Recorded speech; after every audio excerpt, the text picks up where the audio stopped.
Pablo Lake. Palok. Saan? Palok Lake. Ay, ito pa, Chicheria. Palok Lake, may ganito rin. This is Balingasay River.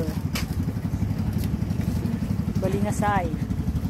Cleanest in Luzon.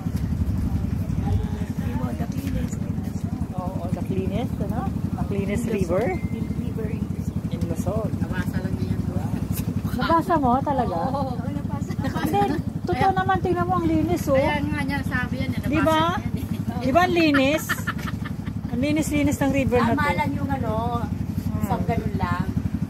Buti di ako napasag. The cleanest river in Luzon. Yan. Eh, talaga naman, totoo naman. Pakaganda rito, oh. Sobrang ganda. Yan, oh, sobrang ganda. Ma-amaze ka.